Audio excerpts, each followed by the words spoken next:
Hello बच्चों, आशा करते हैं आप सब बहुत अच्छे होंगे। स्वागत करते हैं आप सबका पीवी स्टडी सेंटर में। जैसा कि थंबनेल पर आप सब देख चुके होंगे कि दो चार वाले रैखिक समीकरण युग्म का ये पार्ट सेकंड वीडियो है। इससे पहले पार्ट फर्स्ट वीडियो बता चुके हैं हम, और इसमें जो पहला पॉइंट हम लोगों को पढ़ना था उसके बारे में पूरा बता दिया है। तो और उस पर आधारित जो पहला प्रश्नावली है उसके सवाल को करेंगे, ठीक है ना।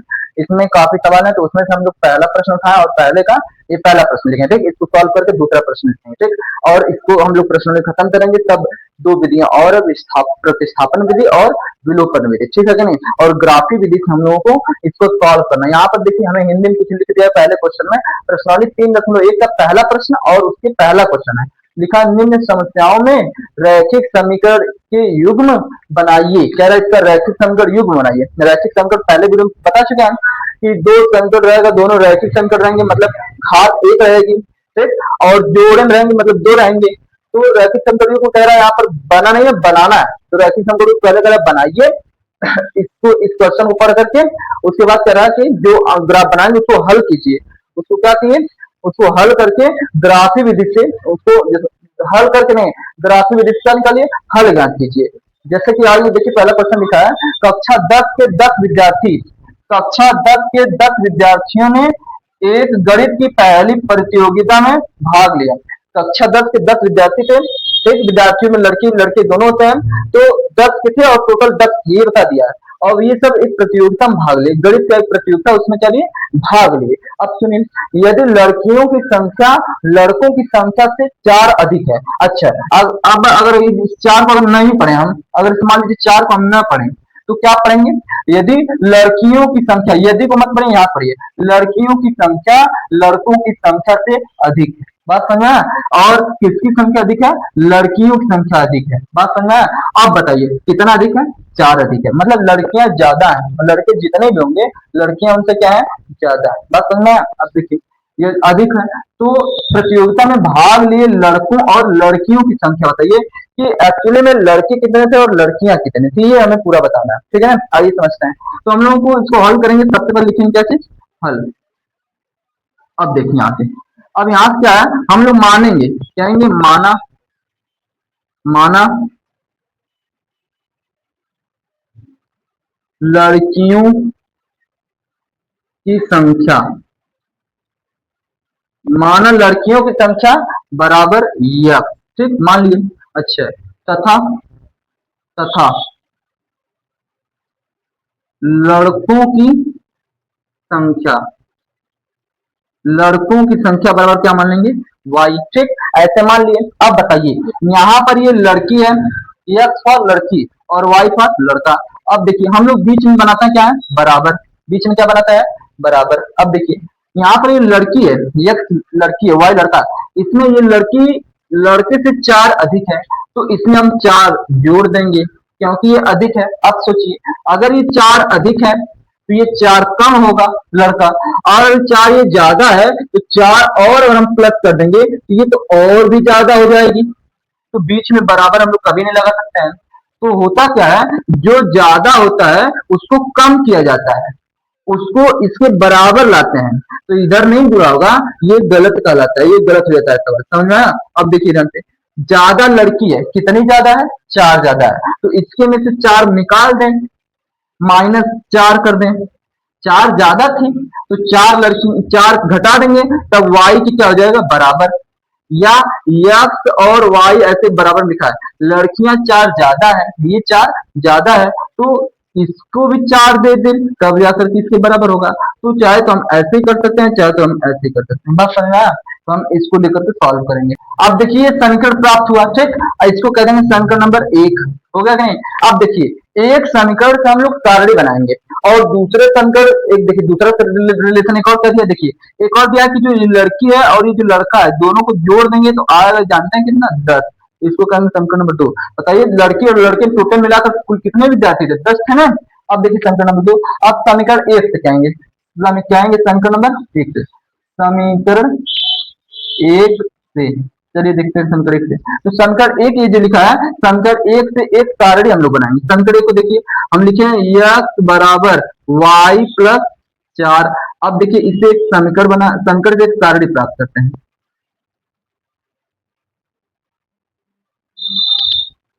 देखिए हम कह रहे हैं यहाँ पर y लिखा है। देखिए ग्राफ खींचने के लिए क्या होता है, हमें अपने से वैल्यू मान मानकर एक्स वाई का तीन वैल्यू कम से कम निकालना पड़ता है, दो या तीन, तब जाकर के सवाल ग्राफ विधि से लगता है। अब देखिए अगर यहाँ पर हम y का अगर वैल्यू अपने से रखें, y का वैल्यू एक माने, दो माने, तीन माने, जीरो माने, माइनस एक माने, कुछ भी मानेंगे, सॉल्व करेंगे तो x का वैल्यू आता जाएगा कि नहीं आता जाएगा। इसी तरीके से समीकरण जो दो लिखा है, कहेंगे समीकरण समीकरण दो से, समीकरण दो को देखिए ध्यान से, समीकरण दो में क्या है, एक्स प्लस वाई और बराबर लिखा है 10, वाई प्लस में इधर भेजेंगे माइनस में हो जाएगा, एक्स बराबर 10 माइनस वाई हो गया। इससे भी एक सारणी प्राप्त करेंगे, इससे भी क्या करेंगे, एक सारणी प्राप्त करेंगे। अब देखिए यहाँ पर भी y का अलग अलग अगर वैल्यू लेते जाएं तो x का वैल्यू आता जाएगा कि नहीं। अब देखिए यहाँ पर पहले आ रहे हैं, y का वैल्यू अगर एक रख दें, y का वैल्यू एक रख दे तो एक चार में जुड़ करके कितना आ जाएगा, पांच, मतलब x का वैल्यू कितना आ जाएगा, पांच। इसका वैल्यू अगर जीरो रख दे तो y का वैल्यू जीरो रख दें तो ये खत्म हो जाएगा, x का वैल्यू क्या दिख रहा है, चार। इस तरीके से। अच्छा तीसरा देखिए, अगर इसका वैल्यू मान लीजिए रखना माइनस एक, क्या रख दें, माइनस एक, तो ये प्लस चार माइनस एक मिलकर के क्या हो जाएगा, तीन। इस तरीके से वैल्यू निकाला जाता है। दूसरा समीकरण लिखा है, इसमें देखिए यहाँ पर y का वैल्यू चेंज करते जाएंगे, x का वैल्यू आता जाएगा। अगर यहाँ रख दे पांच तो 10 में से 5 हो जाएगा तो आ जाएगा 5, मतलब x का y का वैल्यू क्या रख दिए, 5, तो इसका वैल्यू क्या आ गया, 5, x का वैल्यू आ गया 5। इसका वैल्यू अगर रख दे 6, x का वैल्यू y का वैल्यू रखने का 6, 10 में से 6 जाएगा तो आ जाएगा 4, हो जाएगा कि नहीं। अब सोचिए यहाँ पर ये 10 लिखा है, अगर हम यहाँ पर और क्या रखें, 7 रखेंगे तो आ जाएगा 3, सही है। 7 रख दें अगर यहाँ पर तो 10 में 7 आएगा तो 3। इस तरीके से वैल्यू निकलेगा। अब हम ग्राफ खींचना है इन सबका। देखिए y का वैल्यू ज्यादा से ज्यादा 7 तक गया है और माइनस नहीं, x का वैल्यू ज्यादातर 5 तक गया है, अधिक से अधिक 5 तक गया है, ठीक। तो अब इसका ग्राफ बनाएंगे। देखिए सबसे पहले अब कहेंगे ग्राफ, माइनस दो, माइनस तीन, माइनस चार, माइनस एक, माइनस एक, माइनस दो, माइनस तीन, माइनस चार, माइनस पांच, एक दो तीन चार पांच छह सात, एक दो तीन चार पांच छह, और दूसरे से दूसरी रेखा। अब समझिए ध्यान से, यहाँ पर जब y का वैल्यू एक है तो x का वैल्यू कितना है, 5। तो y प्लस में, तो y प्लस में यहाँ पर एक होता है और x का मान 5 कह रहा है, तो यहाँ एक मिला और यहाँ एक का मान 5, तो बताइए यहाँ पर मिलेगा, यहाँ पर मिलेगा एक बिंदु। अच्छा दूसरा y का वैल्यू 0 तो x का वैल्यू 4, कह रहा है y का वैल्यू यहाँ पर 0 तो x का वैल्यू 4, मतलब यहाँ पर मिलेगा, ठीक। दूसरा बिंदु यहीं पर मिलेगा, इसी रेखा पर मिलेगा। तीसरा कह रहा है y का वैल्यू माइनस एक है, y का वैल्यू माइनस एक है, x का वैल्यू 3 है, यहाँ माइनस एक, अगर इसका है देखिए y का वैल्यू माइनस एक है, x का नहीं, y का वैल्यू माइनस एक तो यहाँ मिलेगा, यहाँ मिलेगा, और x का वैल्यू 3 तो यहाँ पर मिलेगा, तो मतलब यहाँ पर, ठीक है नहीं। देखिए एक यहाँ रेखा मिला, एक ये रेखा मिला, तीन बिंदु मिला, एक ये दो और ये तीन, तीन बिंदु मिला। तो इस तीनों बिंदु से मिला करके एक रेखा खींच सकते हैं। देखिए एक रेखा कैसे खींचे,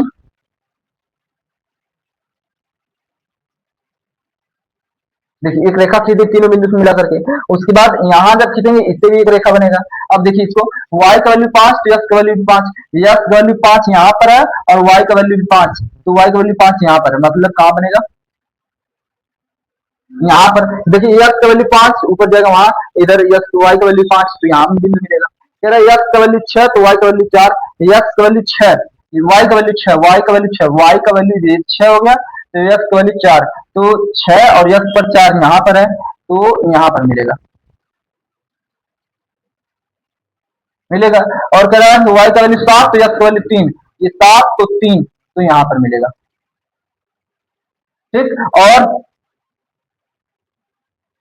अब इससे एक रेखा खींच देंगे तो ये कहाँ मिलेगा, ऐसे मिलेगा। देखिए यहाँ पर 7 जो होगा कि नहीं होगा 7, तो यहाँ पर इसे मिलाएंगे इन तीनों रेखाओं को, तो कैसे मिलेंगे, ऐसे मिल जाएगा, जाएगा कि नहीं जाएगा। अब देखिए ये रेखा और ये रेखा किससे बना है, ये रेखा जो है, ये रेखा समीकरण किसके पहले समीकरण से बना, पहला समीकरण क्या ये, तो x बराबर में y प्लस 4 जो है उसका ये रेखा है, और ये रेखा किसका है, x प्लस वाई बराबर 10 वाले की है, x प्लस में y बराबर 10 वाले की बात समझ आया। अब देखिए यहाँ पर अगर मिले ये दोनों बिंदु, रेखा एक दूसरे को यहाँ पर टच किए हैं, तो मुझे बताइए ये बिंदु प्राप्त हुआ, यही इस समस्या का क्या है, हल है। अगर इसको नीचे गिराएंगे तो यहाँ पर 7 पर मिल रहा है, और इस साइड लेकर जाएंगे तो 3 पर मिल रहा है। तो बात समझा, हम कह रहे हैं y का वैल्यू देखिए, x अक्ष पर मिल रहा है क्या चीज, 7, और y अक्ष पर क्या मिल रहा है, 3। तो बताइए थोड़ा सा, हम कह रहे हैं कि यहाँ पर x अक्ष जो है, अक्ष पर क्या मिला, x अक्ष पर मिला बराबर 7, y अक्ष पर क्या मिला, अक्ष पर मिला क्या चीज, 3, y अक्ष पर 3 मिला। तो मुझे पता है x अक्ष पर x होता है, मतलब x का वैल्यू कितना आया, 7, ठीक, और 7, और x को हम लोग क्या माने थे, x कौन थी, x को क्या माने थे, x से लड़की को माने थे, लड़की मतलब लड़कियां कितनी है, लड़कियां है 7, और y से बराबर 3 आया, तो y अक्ष पर y आता है, और y से किसको माने थे, लड़कों को, मतलब लड़कों की संख्या कितना है, लड़के। तो लड़कों की संख्या कितने हैं, लड़कों की संख्या 3 हो गई। चेक कर लीजिए, 7 अगर लड़कियां हैं और लड़के 3 हैं, तो 7 3 10 हो जाएगा, और 7 में से 4 जाएगा, तो 7 में से 3 जाएगा, 4 बचेगा, 4 लड़कियां ज्यादा है कि नहीं। तो ये क्या है, इस क्वेश्चन का हल है, इसको लिख लीजिए, फिर हम अगला क्वेश्चन बता रहे हैं। चलिए समझते हैं दूसरा क्वेश्चन, देखिए क्या कह रहा है, 5 पेंसिल तथा 7 कलमों का मूल्य कितना है, 50 रुपए है। 5 पेंसिल तथा 7 कलमों का कुल मूल्य 50 रुपए है, जबकि 7 पेंसिल 5 कलमों का कुल मूल्य 46 रुपए है। एक पेंसिल का मूल्य तथा एक कलम का मूल्य ज्ञात कीजिए, कह रहा है तब एक पेंसिल और एक कलम का मूल्य ज्ञात कीजिए। ठीक, चलिए देखिए दिया क्या है, 5 पेंसिल और 7 कलम है। ठीक, तो यहाँ पर दो चीजों की बात हो रही है, एक पेंसिल की और एक कलम की। ठीक, तो हम लोग मान लेंगे, माना पेंसिल का मूल्य, माना कलम का मूल्य, और वो भी कितना, एक। माना एक पेंसिल का मूल्य बराबर x रुपए मान रहे हैं, और माना एक कलम का मूल्य बराबर y मान लिए। बात समझना। अब देखिए यहाँ पर, अब समझिए एक बात रखिए, अब जहां भी x दिखेगा तो x का मतलब हम लोग कहेंगे पेंसिल है, ये क्या है, पेंसिल, ये क्या है, कलम, ये क्या है, पेंसिल, ये क्या है, कलम, y मतलब कलम, x मतलब पेंसिल, समझ गए। अब देखिए यहाँ पर पहली बात क्या कर रहा है, यहाँ पर वो पेंसिल और कलम दो चीज खरीद रहा है, खरीद करके दोनों खरीद रहा है, तो एक साथ पैसा मिला कर देगा, और दे रहा है कितने रुपए, 50 रुपए। अब लेकिन बताइए, अच्छा एक बार और देखिए, दूसरी बार क्या कर रहा है, दूसरी बार क्या कर रहा है, वही पेंसिल और कलम खरीद रहा है, दोनों मिला करके, अब दे रहा है कितना, 46 रुपए।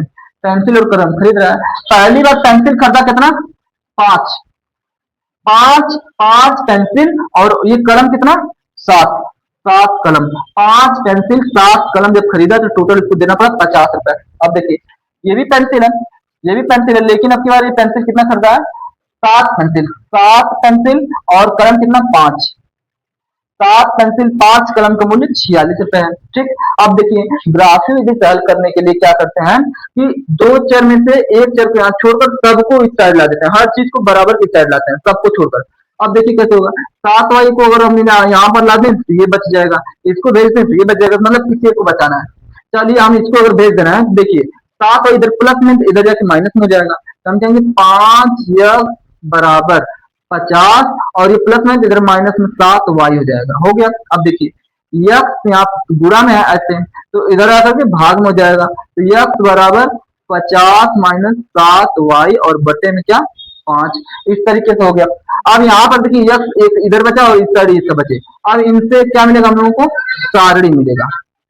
बात समझना, एक सारणी मिलेगा। अब देखिए इस सारणी में क्या होगा, एक सारणी से एक रेखा बनती है। अब यहाँ y का मान यहाँ पर अगर हम अलग अलग रखते हैं, यहाँ सॉल्व करते जाएंगे तो x का वैल्यू आता जाएगा, तो हम ये यहाँ y का वैल्यू रखते जाएंगे तो x का वैल्यू आता जाएगा, ऐसे होगा।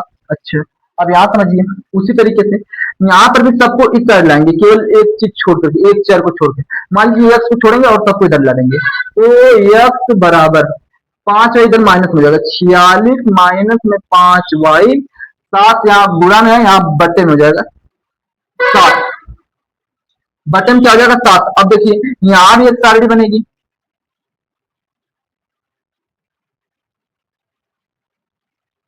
यहां भी इसको y का वैल्यू रखते जाएंगे, सॉल्व करते जाएंगे तो x का वैल्यू आता जाएगा, यहाँ रख देंगे y का वैल्यू तो यहाँ x का वैल्यू आता जाएगा। बात समझना, तो इस तरीके से आएगा। तो यहाँ हम ग्राफ खींचेंगे। अब देखिए जैसे यहाँ पर क्या रखें कि यहाँ पर वैल्यू अच्छा अच्छा है। अब यहाँ सोच कर रखना पड़ता है ताकि बढ़िया वैल्यू आए, कोई दशमलव में ना आए, भिन्न में ना आए, माइनस प्लस में आ सकता है, ठीक है। लेकिन छोटा चीज है, जैसे कि मान लीजिए अब यहाँ 20 30 आने लगेगा, तो यहाँ हम लोग के पास उतना जगह ही नहीं है कि 20 30 खींचने के लिए इतना बड़ा जगह हो। तो इसको हम सोच कर कुछ ऐसी चीजें रख सकते हैं वैल्यू कि यहाँ पर छोटी चीजें। आइए इसको हम यहाँ पर सॉल्व करेंगे। 50 - 7 y और बटन में क्या लिखा है 5 और यहाँ लिखा है यक्स। इस अंकर के तीनों वैल्यू निकाल ले रहे हैं, उसके बाद वहां रख देंगे। देखिए अगर सोचिए y लिखा है, अगर y की जगह हम लोग क्या रख दें 5 रख दें, क्या रख दें 5, तो बताइए 50 जगह y की जगह हम रख रहे हैं क्या चीज 5, y की जगह 5 रखें, तो 5 रखेंगे तो यहाँ -7 × 5 और बटे में 5, तो 50 लिखा है और माइनस में 7 × 35 बटे 5, 50 में से 35 जाएगा तो आ जाएगा कितना 15, ठीक 15 आ जाएगा, तो यहाँ पर 15 और बटे में 3, 5 लिखा है 5 से कट जाएगा तो आंसर रहेगा 3, मतलब यक्स की वैल्यू क्या आ गया, यक्स की वैल्यू हो गया 3। इस तरीके से सॉल्व करते हैं, मतलब y की वैल्यू क्या रखे 5 रखे तो y यक्स की वैल्यू कितना आ गया 3। इसी तरीके से फिर सोचिए क्या रखें कि छोटा स्थिर अंतर आ जाए। अब सोचिए इसको हम मिटा दे रहे हैं। अब देखिए यहाँ पर अगर हम लोग क्या रख दें 10 रख दें, क्या रख दें 10, तो 10 दाने 70 हो जाएगा। अब देखिए यहाँ पर 50 लिखा है माइनस में 7 और गुणे 10 रख दें, मतलब y की वैल्यू क्या रख दिए 10। लेकिन अब सोचिए एक और बात, अगर 10 रख रहे हैं तो 10 खींचने के लिए जगह है हम लोग पास, हाँ है। y का वैल्यू 10 है ना, तो y यहाँ अगर खींचेंगे तो y की वैल्यू 10 या बना देंगे या फिर मिटा देंगे, इसका कोई काम ही नहीं है। तो 10 रख रहे हैं, तो 10 रखेंगे और बटन में क्या जाएगा 5, ये 50 और माइनस 10 तक हो जाएगा 70 और बटे में 5, 70 में से 50 गया माइनस का 20 और बटे में 5 कट जाएगा तो क्या आ गया 4, मतलब y का वैल्यू 10 रखे 10, तो x की वैल्यू कितना आ गया 4। इस तरीके से हो सकता है, समझ में आया? अच्छा अब समझिए यहाँ अगर हम क्या रखें और कि यहाँ वैल्यू सही से आने लगे, ठीक। अब तीसरा देखिए, अगर हम यहाँ पर y की जगह 0 रख दें, क्या रख दें 0, तो जैसे मान लीजिए हम y की जगह 0 रख दें, y जहाँ है वहां क्या रख दें 0, 0 रख देंगे तो ये 7 क्या हो जाएगा 0 हो जाएगा, ये 7 पूरा 0 हो जाएगा, बचेगा क्या केवल केवल केवल बचेगा क्या 50 बचेगा, है कि नहीं। 0 हो गया तो बचा क्या केवल 50 और 5 कट जाएगा तो आ जाएगा कितना 10, समझ में आया कि नहीं। मतलब y का वैल्यू ले लीजिए 0, तो x का वैल्यू कितना आ गया 10। इस तरीके से ये संकर के वैल्यू पूरे हुए। इसी तरीके से यहाँ भी इसको भरेंगे, फिर ग्राफ बनाना आसान हो जाएगा, बिल्कुल आसान होता है। संकर में अपना सोच करके इसका वैल्यू निकालिए, फिर उसके बाद यहाँ पर रख दीजिए, इसका वैल्यू निकालिए, फिर ग्राफ खींचा जा सकता है, ठीक। इसको मिटा रहे हैं, फिर इसको भरने के लिए इसको सॉल्व किया जा रहा है, ठीक है। चलिए देखते हैं इसको। देखिए यहाँ पर लिखा है क्या है 46 - 5y और प्लस में क्या लिख दिया है 7। तो अब क्या करेंगे, जैसे यहाँ 46 लिखा है -5y लिखा है और बटन में 7 लिखा है, तो यहाँ यक्स का वैल्यू चाहिए। हम y का ऐसा क्या क्या वैल्यू लिखें अपने मन से कि हमें यक्स का वैल्यू प्राप्त हो सके। अब सोचिए क्या कैसा हो सकता है। मान लीजिए अगर यहाँ पर हम y की वैल्यू 5 रख रहे हैं, क्या रख रहे हैं 5, और इसको सॉल्व कर रहे हैं, देखें क्या आ रहा है। तो यक्स की वैल्यू क्या आएगा, यहाँ 46 माइनस यहाँ अगर 5 रख दे रहा y की जगह तो हो जाएगा 25 और माइनस में 7, ठीक। 46 में से 25 जाएगा तो क्या बचेगा, 6 में से 5 जाएगा तो 1, 4 में से 2 गया तो 2 और बटे में 7 और 7 काट देगा तो आ गया 3, ठीक। तो हम जब y का मान 5 रखे तो x का मान कितना आ गया 3 आ गया, मतलब हम ये y का मान अपने से ले 5 और x का मान आ गया 3, ठीक। इसी तरीके से अगर हम y की जगह रख दें -2, तो यहाँ क्या हो जाएगा 46, अगर y की जगह -2 रख रहे हैं तो देखिए क्या आता है 46 माइनस ये 5 और गुणे माइनस का 2 और बटे में 7, 46 माइनस माइनस हो जाएगा प्लस और 5 गुना हो जाएगा 10 और बटे में 7, 46 10 56 हो जाएगा, 56 और बटे 7 और कट जाएगा तो आ जाएगा 8, समझ में।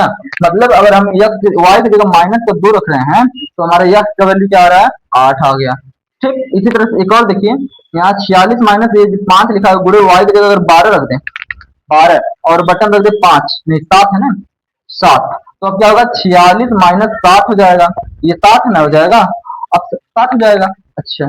और बटन में क्या है 7, अब 60 में से अगर 46 जा रहा है तो क्या बचेगा 14 और 14 बटे क्या हो जाएगा 7, और यहाँ पर बताइए माइनस का है ना 14, तो यहाँ कर जाएगा और आ जाएगा माइनस का 2। तो हम अगर क्या चीज रखें तो यह y का मान 12 रखे तो x का मान आ गया क्या चीज माइनस का 12, ठीक। यहाँ तक बात समझ में आई। अब इसकी और इसकी मदद से हम एक ग्राफ खींचेंगे, ठीक, और ग्राफ में जहां x सच और y को काटने वाला एक बिंदु मिलेगा वही बिंदु क्या हो जाएगा इस समस्या का हल होगा, ठीक। इसको मिटा कर उसको बता रहे हैं। अब इसका ग्राफ खींचना, देखिए ग्राफ खींचने के लिए मैं स्केल का प्रयोग करूंगा, ठीक, नहीं तो लाइन क्या होती है टेढ़ी होने लगती है, तो एक स्केल लेकर के एक हम सीधे लाइन खींच देंगे,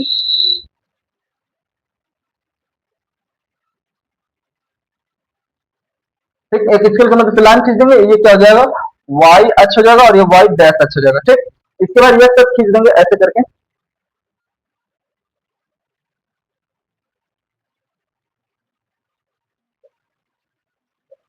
ठीक, ये क्या हो गया, ये x सच हो गया। अब समझिए ध्यान से, ये x हो गया और ये हो जाएगा x का।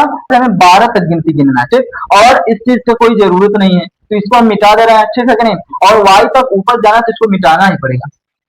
तो देखिए ऊपर तक लाइन खींचता है,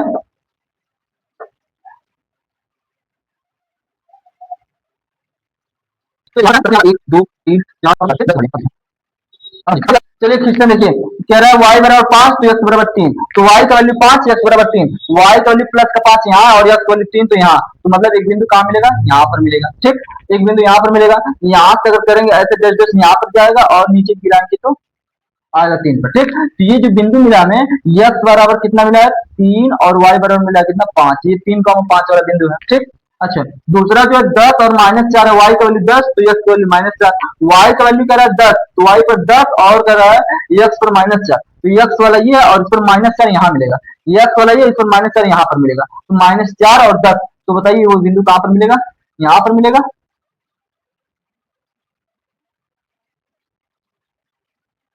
यहाँ पर और यहाँ पर, तो ये जो बिंदु दिख रहा है यही क्या है, -4, 10, ये बिंदु एक प्राप्त हो दूसरा, ठीक। अब तीसरा बिंदु क्या है, कह रहा है y बराबर 0 तो x बराबर 10, y बराबर यहाँ 0 है तो x बराबर 10 यहाँ पर मिल रहा है, ठीक है कि नहीं। तो यहाँ पर मिल रहा है तो एक बिंदु यहाँ पर मिला। अब यहाँ पर एक बिंदु ये क्या है, y बराबर 0, 10 वाला बिंदु है, ठीक है। अब इन तीनों को मिलाते हुए एक रेखा बनेगी, ठीक। तो बनेगी तो एक रेखा बनाएंगे ऐसे और ऐसे, ठीक। ये एक रेखा गई इन तीनों को मिलाते हुए। अब बताइए इस रेखा का नाम क्या है, यही रेखा क्या है, 5x और 7y बराबर 50 से मिलकर बनी, तो ये कौन सी रेखा है, 5x प्लस 7y बराबर 50 वाली रेखा है। बात समझ में। अच्छा, अब दूसरे देखिए ग्राफ खींचेंगे कैसे, y बराबर 5 x बराबर 3 मिलाना है, y बराबर 5 कहाँ मिलेगा, y बराबर देखिए यहाँ पर 5 और x बराबर 3, तो x बराबर 3 तो मतलब फिर यही बिंदु मिला, यही बिंदु मिलेगा, ठीक। इसी रेखा पर दूसरा y बराबर -2 है, तो y बराबर -2 तो यहाँ पर है और x बराबर कह रहा 8 है, तो x का वैल्यू 8 कहाँ पर मिलेगा, यहाँ पर, और इन दोनों को मिलाएंगे तो यहाँ पर आएगा, ठीक। तो ये वाला बिंदु मिला, ठीक। ये क्या मिलेगा, क्या चीज मिलेगा, 8 कॉमा -2, ये एक बिंदु मिलेगा 8 कॉमा -2 यहाँ पर, एक बिंदु यहाँ मिला, ठीक। और एक बिंदु यहाँ मिल गया। अब तीसरा क्या है, y का मान 12 तो x का मान -2, y का मान यहाँ 12 तो x का मान -2, तो -2 यहाँ पर है, ठीक। तो यहाँ पर मिलेगा, ठीक। तो ये क्या है, y का मान 12, x का मान -2, 12 हो जाएगा, ठीक। तो यहाँ एक बिंदु मिल गया, तो इस बिंदु को और इस बिंदु को और इस बिंदु को मिलाएंगे तो फिर एक रेखा बनेगी, तो यहाँ पहले इन दोनों को मिलाएंगे, ठीक। फिर पहले इन दोनों में लग रहा है, फिर इन दोनों को, ठीक। तो यहाँ से एक मिल गया तो एक ये रेखा बना, और ये जो रेखा है ये रेखा इस समीकरण से बना है, तो कहेंगे 7x प्लस में 5y बराबर में 46 वाले से मिलकर के बना है, ठीक। तो इस तरीके से हमें दो रेखा मिला और दोनों एक दूसरे के इस बिंदु पर काट रहे हैं। तो यहाँ हम देखेंगे, देखिए हमें यहाँ क्या दिखाई दे रहा है, हमें एक x का वैल्यू दिखाई दे रहा है और हमें एक y का वैल्यू भी दिखाई दे रहा है। बताइए ये जो बिंदु है अगर नीचे गिरा तो x अक्ष पे कहाँ पर मिलेगा, 3 पर, तो x का वैल्यू यहाँ पर क्या दिखाई दिया 3, और y पर कहाँ मिलेगा जाकर के 5 पर, तो यहाँ y का वैल्यू क्या गया 5, ठीक। अब बताइए हमें x से हम किस चीज को माने थे, पेंसिल को, तो हम कहेंगे क्या, एक क्या पेंसिल, एक पेंसिल कितने रुपए की है, 3 रुपए की, ठीक है कि नहीं। और कलम को कितना माना गया था 5, मतलब एक कलम, एक कलम कितने रुपए की है, 5 रुपए की। इस तरीके से ये क्वेश्चन पूरा पूरा सॉल्व हुआ। और हम देखेंगे क्वेश्चन नंबर दूसरा इसका स्क्रीनशॉट देखिए, देखते हैं क्वेश्चन नंबर दूसरा क्या कहता है, कह रहा है अनुपातों a1/a2 b1/b2 और c1/c2 की तुलना कर ज्ञात, ठीक। ज्ञात कीजिए कि निम्न समीकरण युग्म द्वारा निरूपित संख्याएं एक बिंदु पर प्रतिच्छेद करती हैं, समांतर है अथवा संपाती, ठीक। इस चैप्टर में हम लोग 3 चीज पढ़े थे, क्या चीज, 2 समीकरण होगा, रैखिक समीकरण, रैखिक समीकरण के बीच में क्या होगा, 3 रिश्ता होगा, 3 संबंध होगा, क्या, ये दोनों रैखिक समीकरण एक दूसरे को एक जगह पर काट सकते हैं। देखिए बताया गया था पहले वीडियो में कि एक समीकरण से एक रेखा बनता है, फिर एक समीकरण से एक रेखा बनता है, मतलब 2 समीकरण से 2 रेखा बनेगा।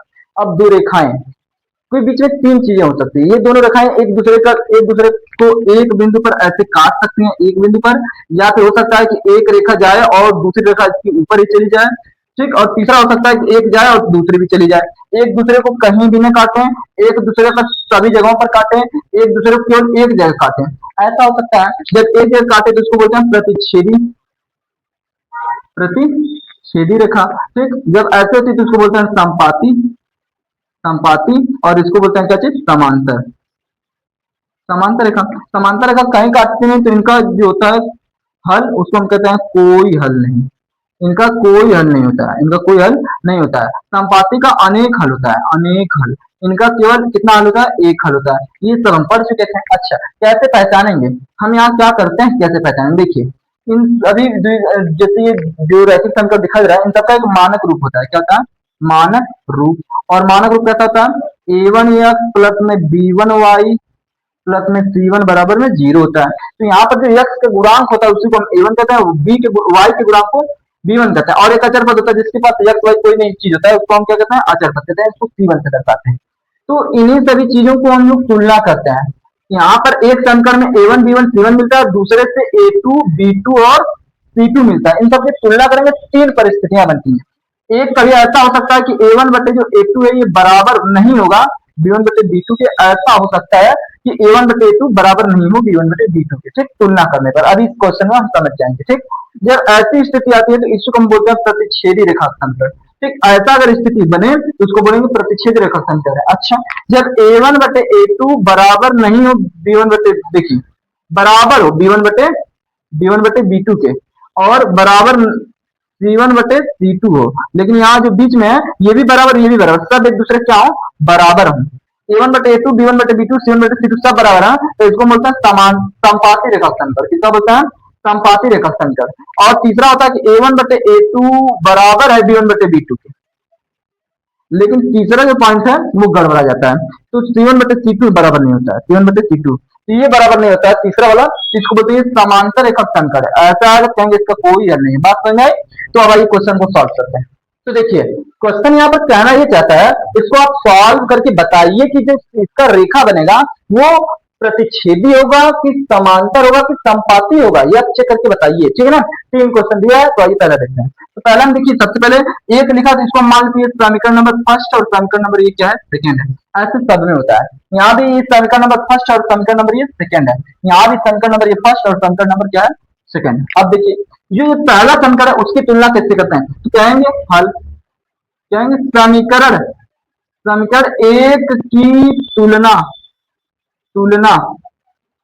a1x प्लस b1y प्लस में c1 बराबर 0 से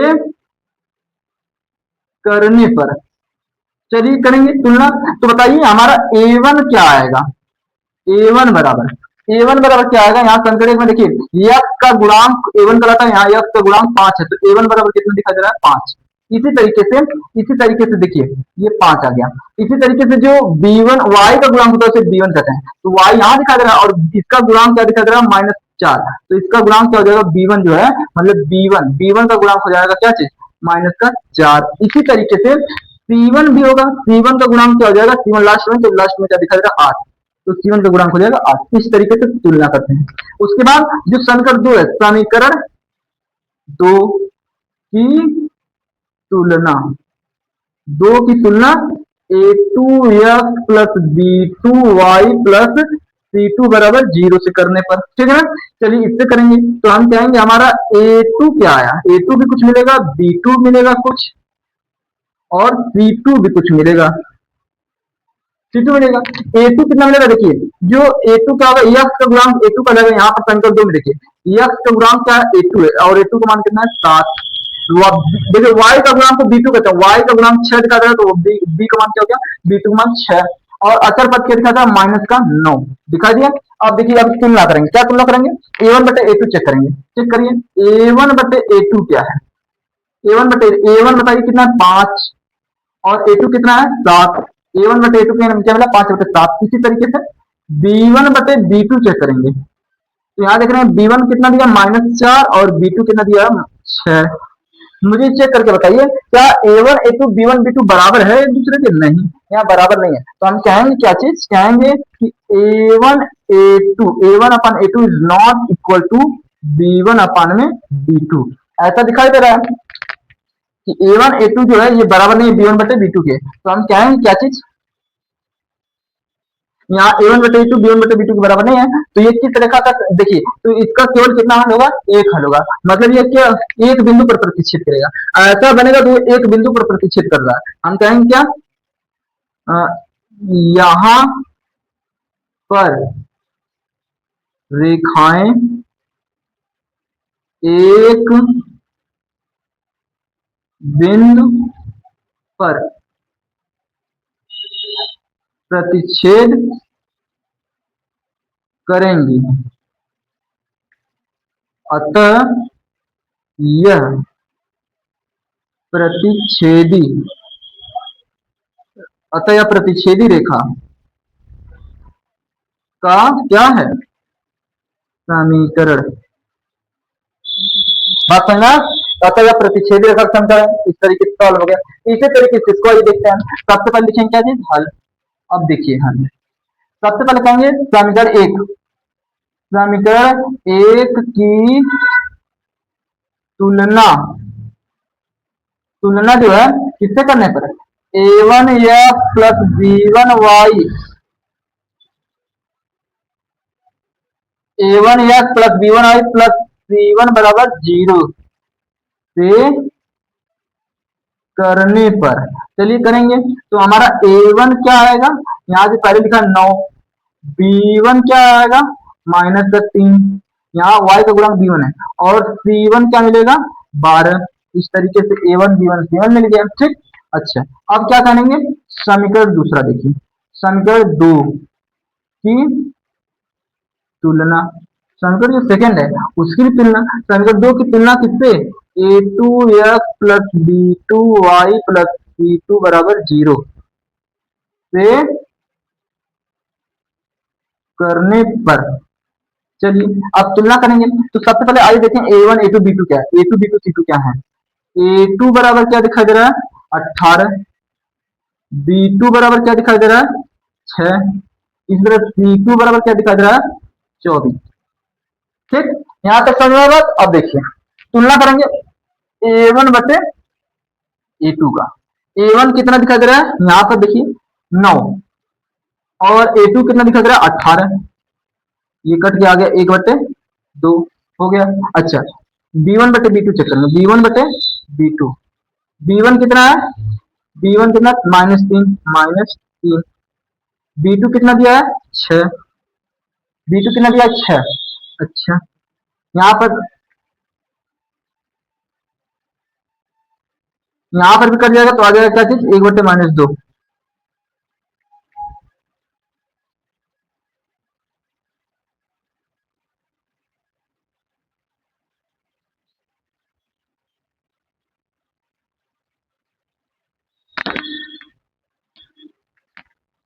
अच्छा, यहाँ देखिए ये जो लिखा है -3, यहाँ -3 नहीं, ये क्वेश्चन की +3 है, ठीक। ये क्वेश्चन क्या है, +3 है, +3 है, तो यहाँ एक प्लस मिलेगा, यहाँ भी 3 प्लस का हो जाएगा, तो यहाँ मिलेगा 1/2, ठीक, 1/2 मिल गया। और C1 बटे C2 अगर चेक किया जाए तो C1 कितना दिया है 24, कितना दिया है देखिए, यहाँ कहाँ निकाला है 12 निकाला है, कितना 12, और C2 कितना निकला है 24, और कट जाएगा तो ये भी मिल गया 1/2। अब यहाँ क्या देखना है, A1 बटे A2 बराबर B1 बटे B2 के, और बराबर C1 बटे C2 के, और बराबर सब 1/2, ऐसी सब आंसर है। अब हम देख रहे हैं सब बराबर है, तो जब सब बराबर था तो यहाँ पर अनेक हल होते हैं, और अनेक हल होता है तो ये किस रेखा का समीकरण है, यह संपाती रेखा का समीकरण है। तो यहाँ पर क्या कहेंगे, क्या चीज, सीधे कहेंगे यहाँ A1 बटे A2 बराबर B1 बटे B2 बराबर C1 बटे C2, अतः यह किस रेखा का समीकरण है, संपाती संपाती रेखा का समीकरण है। बात समझ में, संपाती रेखा का समीकरण है। और ये तीसरा क्वेश्चन देखते हैं, यहाँ पर भी लिखेंगे क्या चीज, हल। हल में लिखेंगे, अब देखिए क्या चीज, सबसे पहले लिखेंगे क्या चीज, समीकरण एक की क्या तुलना, समीकरण एक की तुलना a1x plus b1y plus c1 बराबर 0 से तथा समीकरण दो की तुलना a2x प्लस b2y, यानी a2x plus b2y plus c2 बराबर 0 से करने पर, चलिए अब देखते हैं यहाँ पर a1 बताइए क्या हो जाएगा और a2 भी बताइए, b1 भी बताइए, b2 भी बताइए, c1 भी और c2 भी। a1 क्या हो जाएगा, a1 बताइए, a1 समीकरण में मिलेगा, ठीक, तो समीकरण को देखिए a1 क्या मिलेगा 6, b1 क्या मिलेगा, b1 क्या मिलेगा, जैसे a1 मिल गया 6, b1 -3, c1 क्या मिल गया 10, a2 क्या मिल गया 2, b2 क्या मिल गया, देखिए कुछ नहीं दिखा तो माइनस में 1, c2 मिल गया कितना 9, ठीक ऐसे मिल गया। अब तुलना करेंगे कि a1 बटे a2, a1 बटे a2 तो दिखा दे रहा है 6 बटे 2, कट गया तो 1 बटे 3 या डायरेक्ट 3 आ गया, ठीक ना, a1 बटे a2 बराबर 3 या 3 बटे 1 कर सकते हैं या 3 बटे, चलिए 1 कर दे रहे हैं। अच्छा b1 बटे b2 कर दें तो यहाँ पर -3 बटे -1 मिलेगा, 1 कट गया तो 3 बटे 1 यहाँ दिया गया, ठीक।